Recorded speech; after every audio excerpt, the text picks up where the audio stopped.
નમસ્કાર મિત્રો, આજે થઈ છે 12 સપ્ટેમ્બર અને વાર થયો છે શુક્રવાર અને આપણે આજના હાલના તાજા હવામાન સમાચાર જાણીએ તો મિત્રો થઈ જાજો તૈયાર। ગુજરાતમાં આજથી શરૂ થઈ છે ફરીથી લોકલીય વરસાદી સિસ્ટમનો રાઉન્ડ અને જેમની અંદર ગુજરાતના દક્ષિણ ગુજરાતના સૌરાષ્ટ્રના ભાગોની અંદર ભારે વરસાદની આગાહી છે। આજથી ગુજરાતના કયા વિસ્તારોમાં આવી શકે છે વાતાવરણમાં મોટો બદલાવ।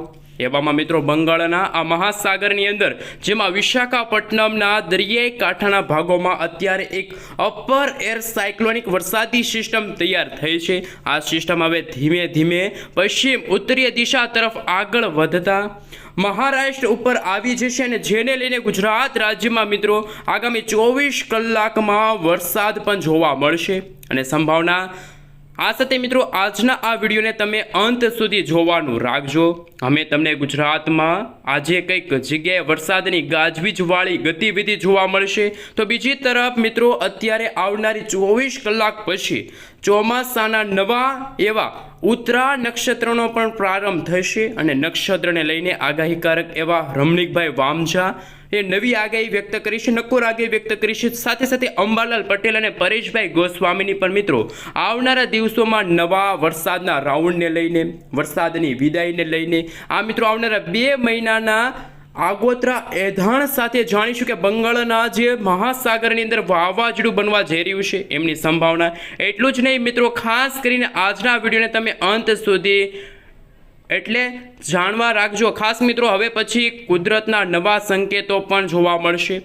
ચોમાસું અંતિમ તબક્કામાં ચાલતું હોય અને હજુ પણ ગુજરાત રાજ્યમાં વરસાદ થવાની પણ મિત્રો સંભાવના છે। ચંદ્રની આજુબાજુ મિત્રો એવું તો શું જોવા મળ્યું કે જેને જોતા મિત્રો હજુ પણ ગુજરાત રાજ્યમાં આ વિસ્તારોમાં પડી શકે છે અનાધાર વરસાદ। ભાદરવો મહિનો ચાલી રહ્યો છે અને મિત્રો સાપ વીછીડાના પ્રમાણોમાં પણ વધારો થશે એવા રમણીકભાઈ વામજાએ પોતાની આગાહી વ્યક્ત કરી છે।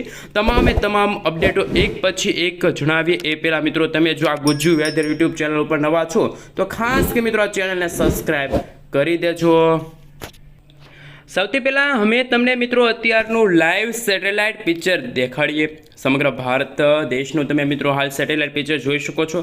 ગુજરાત રાજ્યમાં તો મિત્રો એવું લાગી રહ્યું છે કે સૌરાષ્ટ્રના ભાગો છે, દક્ષિણ ગુજરાતના કેટલાક ભાગો છે, મધ્ય પૂર્વ ગુજરાતના ભાગોમાં વાતાવરણમાં ફરી એકવાર પાછલી કેટલીક કલાકોથી વાદળોની ગતિવિધિ વધવા લાગી છે। ગઈકાલની વાત કરીએ તો મિત્રો જેમાં ભાવનગરના મહુવા બગડાણા વચ્ચેના જે ગ્રામીણ પંથકો છે ત્યાં અચાનક જ થંડરસ્ટોર્મ એક્ટિવિટીના ભાગરૂપે લોકલીય વરસાદી સિસ્ટમ સર્જાની અને વરસાદ પડ્યો। ખેડૂતોના મગફળીના પાથરા પણ પલળી ગયા। મિત્રો અંધારિયા વરસાદ આ વિસ્તારોમાં પડી ગયા છે। હવે પછી મિત્રો આપણે જાણીશું કે સૌરાષ્ટ્ર અને દક્ષિણ ગુજરાતના બીજા કયા વિભાગની અંદર વરસાદની રહેલી છે આગાહી। આ સાથે મિત્રો હવે પછી વરસાદની વિદાયને લઈને શું આગાહી સામે આવી છે ગુજરાતનું સેટેલાઇટ પિક્ચર પણ મિત્રો અમે તમને દેખાડી રહ્યા છીએ। જેમાં મિત્રો તમે જોઈ શકો છો કે દક્ષિણ ગુજરાતના એમાં પણ મિત્રો ખાસ કરીને ઉત્તર ગુજરાતના ભાગો હોય દક્ષિણ ગુજરાતના ભાગોથી લઈને તમે જોઈ શકો છો ગુજરાતના તમામ વિસ્તારોની અંદર જેમાં દક્ષિણ ગુજરાતના વાતાવરણની અંદર બંગાળની મહાસાગરવાળા વરસાદી સિસ્ટમ ફરી ગુજરાતમાં વરસાદ લાવશે। સૌરાષ્ટ્રની અંદર પણ મિત્રો બોટાદ છે, ભાવનગરના જે દરિયાઈ કાંઠાના ભાગો છે, અમરેલીના વાતાવરણમાં પણ અચાનક જ આવી છે મોટો બદલાવ। ત્યારે મિત્રો સૌથી પહેલાં અત્યારે જાણી લઈએ કે અમદાવાદ હવામાન વિભાગ તરફથી આજે મિત્રો આવનારા દિવસોને લઈને કેવી વરસાદની આગાહી જે હવામાન વિભાગે વ્યક્ત કરી। હાલ મિત્રો તમે જોઈ શકો છો અમદાવાદ હવામાન વિભાગ તરફથી મિત્રો હાલ આગાહી સામે આવી છે જેમાં આજે રાજ્યના કયા વિસ્તારની અંદર મિત્રો વરસાદની આગાહી છે તો મિત્રો આમ જોઈએ તો આજે ગુજરાતમાં વરસાદ છે વિરામ લીધો જ છે તેવા આંકડા સામે આવ્યા। છૂટાછવાયેલા વિસ્તારોમાં મિત્રો વરસાદી ઝાપટા જોવા મળી રહ્યા છે। તો અમુક ભાગોમાં ગાજવીજ સાથે વરસાદ હળવા મધ્યમ વરસાદની પણ આગાહી હવામાન વિભાગે વ્યક્ત કરી છે તેવા પણ આંકડા સામે આવ્યા। જેમાં ખાસ કે મિત્રો આજે વાત કરીએ તો આજે સૌરાષ્ટ્રના દરિયાઈ કાંઠાના ભાગોમાં રાત્રિના સમયગાળા દરમિયાન આ સાથે દક્ષિણ પૂર્વ જિલ્લાઓની અંદર જો વાત કરવામાં આવે તો દક્ષિણ ગુજરાતના કેટલાક જિલ્લાઓમાંથી પણ વરસાદના નવા સંકેતો જોવા મળી રહ્યા છે। થંડરસ્ટોર્મ એક્ટિવિટીવાળા વરસાદના રાઉન્ડને લઈને મિત્રો આજે ભાવનગર, અમરેલી, જૂનાગઢ આ સાથે ગીર સોમનાથ સાથે દક્ષિણ ગુજરાતના સુરત, તાપી, નર્મદા આ સાથે તમે જોઈ શકો છો વલસાડ છે, ભરૂચ છે એ લાગુના વિસ્તારોમાં છૂટાછવાયેલા વિસ્તારોમાં હળવાથી મધ્યમ વરસાદની આગાહી સામે આવી છે। જે મિત્રો સમયગાળો પસાર થતો જશે તેમ મિત્રો તમે જોઈ શકો છો 13 સપ્ટેમ્બરના રોજ 14 સપ્ટેમ્બરના રોજ અને 15 સપ્ટેમ્બરના રોજ નકશા જોઈ શકો છો. હવામાન વિભાગે મિત્રો આગામી 17 તારીખ સુધી અત્યારે જે લેટેસ્ટ આગાહીના જે નકશા બહાર પાડ્યા છે, જેમાં મિત્રો ખાસ કરીને જાણીએ કે 13 તારીખના રોજ આવતીકાલે મિત્રો ગુજરાતના મધ્ય ગુજરાતના ભાગોની સાથે સાથે સૌરાષ્ટ્રના પણ દરિયાકાંઠાના ભાગોમાં થોડીક વધારે વરસાદની ગતિવિધિ જોવા મળશે. 14 તારીખના રોજ તમે જોઈ શકો છો સમગ્ર ગુજરાત રાજ્યના વિસ્તારોમાં વરસાદની તીવ્રતામાં વરસાદ જોવા મળશે. અને ખાસ મિત્રો જો વાત કરવામાં તો હવામાન વિભાગે જે આગાહી વ્યક્ત કરી છે, જ્યાં દર્શક મિત્રો બંગાળના મહાસાગરમાંથી આવનારા ફરી એક વખત નવા પ્રકારના લો પ્રેશરના કારણે દક્ષિણ ગુજરાતના ભાગોમાં વરસાદ સારો એવો જોવા મળશે. સાથે સાથે મિત્રો 14 તારીખના રોજ તમે જોઈ શકો છો 15, 16 અને 17 તારીખના રોજ પણ નકશો જાહેર થયો છે, જેમાં મિત્રો ગુજરાતના મધ્ય ગુજરાતના ભાગોની સાથે સૌરાષ્ટ્રના કેટલાક ભાગોની અંદર હવે આવનારા દિવસોની અંદર થંડરસ્ટોર્મ એક્ટિવિટીવાળા લોકલીય છૂટાછવાયેલા વરસાદી રાઉન્ડ જોવા મળશે. અને આ સાથે મિત્રો હવે વરસાદ ક્યાં ક્યાં પડશે એમને લઈને પણ મિત્રો કેવા પ્રકારની જે આગાહી સામે આવી છે, કેવા પ્રકાર એટલે કે મિત્રો 14 તારીખના રોજ જોઈએ તો હવામાન વિભાગની એલર્ટવાળી આગાહી સામે આવી છે, જેમાં દક્ષિણ ગુજરાતના ભાગોમાં હાલ મિત્રો એડવાન્સમાં આગાહી સામે આવી છે, નકશા સામે આવી રહી છે, જેમાં તમે જોઈ શકો છો સુરત છે, તાપી છે, ડાંગ છે, વલસાડ છે, દમણ, દાદરાનગર હવેલી લાગુના વિસ્તારોમાં વરસાદ જોવા મળશે. 14 તારીખના રોજ ભારે વરસાદ અને છૂટાછવાયેલા વિસ્તારોમાં હળવાથી મધ્યમ વરસાદની આગાહી સામે આવી છે. સાથે સાથે મિત્રો 15 તારીખના રોજ તમે જોઈ શકો છો છોટાઉદેપુર છે, નવસારી છે, વલસાડ છે, દક્ષિણ ગુજરાતના ભાગોની સાથે સાથે વરસાદનો નવો રાઉન્ડ શરૂ થવા જઈ રહ્યો છે. અને આ સાથે મિત્રો જે રીતે હવામાન વિભાગની સાથે નવી આગાહી સામે આવી છે એમના વિશે વાત કરવામાં આવે. હવે પછી મિત્રો આપણે જાણીશું કે ગુજરાત રાજ્યમાં આજે કયા કયા જિલ્લાઓની અંદર વાતાવરણમાં મોટો બદલાવ આવી શકે છે. આજે સાંજે અને રાત્રિના સમયગાળા દરમિયાન ગુજરાતમાં કઈ કઈ જગ્યાએ વરસાદની રહેલી છે આગાહી. મિત્રો માહિતી ઉપર નજર કરીએ તો હાલ તમે જોઈ શકો છો અત્યારે આંધ્રપ્રદેશના વિશાખાપટ્ટનમ લાગુના વિસ્તારોમાં બંગાળની ખાડીમાંથી અત્યારે દરિયાઈ કિનારાની અંદર અત્યારે અપર એર સાયક્લોનિક વરસાદી સિસ્ટમ સક્રિય થઈ છે, જેને જોતા મિત્રો પાકિસ્તાન પરથી જે ગુજરાત ઉપર મિત્રો ખાસ કહી શકાય કે રાજસ્થાન પરથી ડીપ ડિપ્રેશનવાળી વરસાદી સિસ્ટમ આગળ વધી હતી અને વાવાઝોડું મિની વાવાઝોડું આગળ વધ્યું હતું અને પાકિસ્તાન પર જઈને એ વરસાદી સિસ્ટમ અરબી સમુદ્રની અંદર છે મિત્રો જતી રહી છે અને લો પ્રેશરના ફોર્મમાં આ સિસ્ટમ હજુ પણ જોવા મળી છે.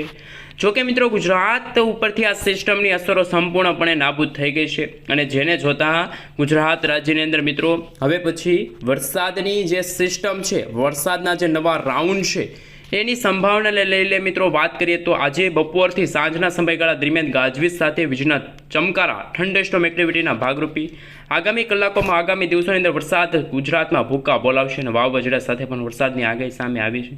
જેમાં મિત્રો જો વાત કરવામાં આવે તો 17, 18 તારીખના રોજ ગુજરાતના દક્ષિણ ગુજરાતના ભાગોમાં જેમાં સુરત છે, નવસારી છે, દમણ છે, દાદરાનગર હવેલી લાગુના વિસ્તારની સાથે સાથે નર્મદા આજુબાજુના વિસ્તારોમાં વરસાદની સંભાવના છે. આ સાથે મેઘગર્જના સાથે છૂટાછવાયેલા વિસ્તારોમાં હળવાથી મધ્યમ વરસાદની આગાહી પણ હવામાન વિભાગે વ્યક્ત કરી છે. સૌરાષ્ટ્રની અંદર પણ મિત્રો આજે ફરી એક વખત મહુવા આજુબાજુના જે ગ્રામીણ પંથકો છે ત્યારે વાતાવરણમાં અસ્થિરતા સર્જાઈ શકે છે તેવી આગાહી હવામાન વિભાગે વ્યક્ત કરી.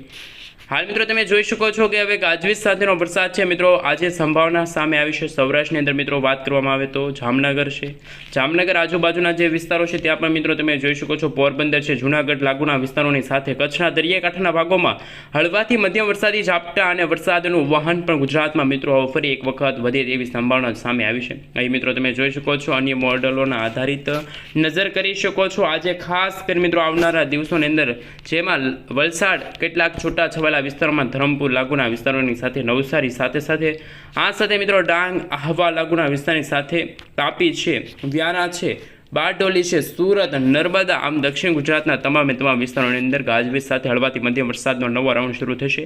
સૌરાષ્ટ્રની અંદર મિત્રો વાત કરવામાં આવે તો જેમાં ગીર સોમનાથ લાગુના વિસ્તારો છે, અમરેલીના કેટલાક પંથકો છે ત્યાં પણ મિત્રો હળવાથી મધ્યમ વરસાદી ઝાપટા તો જૂનાગઢના ભાગોની અંદર પણ મિત્રો આકાશ પાતાળ એક થતું જોવા મળવાનું છે, વાદળછાયું વાતાવરણ જોવા મળશે, જેને જોતા મિત્રો કહી શકે કે આજે ફરી એક વખત ગાજવીજ સાથે કેટલાક ભાગોમાં હળવાથી મધ્યમ વરસાદની સંભાવના સામે આવી. જોકે કચ્છની અંદર તો મિત્રો દરિયાઈ કાંઠાના ભાગોની અંદર વાતાવરણીય અસ્થિરતા સર્જાણી છે, ફરી એકવાર વાદળછાયું વાતાવરણ જામ્યું છે. બાકી મિત્રો કોઈ મોટા વરસાદ કે કોઈ મોટી સંભાવના નથી, પરંતુ ગુજરાત લાગુના વિસ્તારોમાં વાદળો ફરી એક વખત ગુજરાતમાં જામ્યા છે. તમે જોઈ શકો છો જેમ સમયગાળો પસાર થતો જશે તેમ તેમ ગુજરાતમાં વરસાદની માત્રા અને વિસ્તારમાં બંનેમાં વધારો થશે. એમાં પણ મિત્રો ખાસ કરીને જો વાત કરવામાં આવે તો હવે પછીના દિવસોની અંદર પણ મોટા ભાગના વિસ્તારોમાં અમુક સેન્ટરોમાં તો મિત્રો ગરમી અને ઉકળાટનું પ્રમાણ ભારે વધશે, જેમાં મિત્રો 33થી લઈને 35 ડિગ્રી સેલ્સિયસ સુધીનું તાપમાન ગુજરાતમાં જોવા મળશે. અને મિત્રો હવે ચોમાસાનું નવું નક્ષત્ર એટલે કે કહી શકે કે આગાહીકારકોનું કહેવું છે કે આગામી દિવસોની અંદર મિત્રો ખાસ કરીને 13 તારીખના રોજ બપોરના 3:57 રોજ કહી શકાય કે ચોમાસાના નવા એવા નક્ષત્ર ઉત્તર ફાલ્ગુની નક્ષત્રનો પ્રારંભ થઈ રહ્યો છે. અને મિત્રો આ નક્ષત્ર શિયાળના વાહન સાથે બેસે છે અને જેમના કારણે ગુજરાતમાં પણ મિત્રો નવું નક્ષત્ર બદલાવાની સાથે 13 તારીખના રોજ રાત્રિના સમયગાળા દરમિયાન વાવાઝોડાની અસરો ફરી એક વખત વર્તાશે. બંગાળની ખાડીમાં લો પ્રેશર બન્યું તે આગળ વધીને વેલમાર્ક લો પ્રેશરના એરિયામાંથી ગુજરાત નજીક જ્યારે ડિપ્રેશનની કેટેગરી સુધી પહોંચ્યું અને એને જોતાં કહી શકે કે મિત્રો હજુ પણ ગુજરાતમાં વાવાઝોડા સાથે વરસાદ ભૂકા બોલાવશે અને નવું નક્ષત્ર મિત્રો ખાસ કરીને બેસવાની સાથે જેને લઈને આગાહીકારક એવા રમણીકભાઈ વામજાની પણ આગાહી સામે આવી છે. અને રમણીકભાઈ વામજાએ કહ્યું કે આ નક્ષત્ર છે એ મિત્રો એમાં પડનારા વરસાદ ફરી ઝેરી ગણવામાં આવે છે. એટલે કે મિત્રો જે રીતે ઉત્તરા ફાલ્ગુનીમાં જે વરસાદ પડશે નવા નક્ષત્રમાં એ વરસાદ ઝેરી ગણવામાં આવે છે. તો ખેડૂતો સાવચેત રહેજો. નવા નક્ષત્રની કહેવત છે ઓતરા કાઢશે છોતરા અને ખેડૂતોના પાકને ભારે નુકસાન થશે અને આવી વ્યવસ્થા કરવી લેવી. ખાસ મિત્રો પાક બળી જવાની પણ આગાહી સામે આવી છે. પલ્લી જવાની પણ સંભાવના છે સામે આવી રહી છે. અને મિત્રો ખાસ કરીને આગામી દિવસો માટે મિત્રો ચોમાસાની વિદાયની તારીખ પણ પરેશભાઈ ગોસ્વામી વ્યક્ત કરી છે. 22 થી લઈને 25 સપ્ટેમ્બરના રોજ ગુજરાતમાંથી વિધિવત રીતે ચોમાસું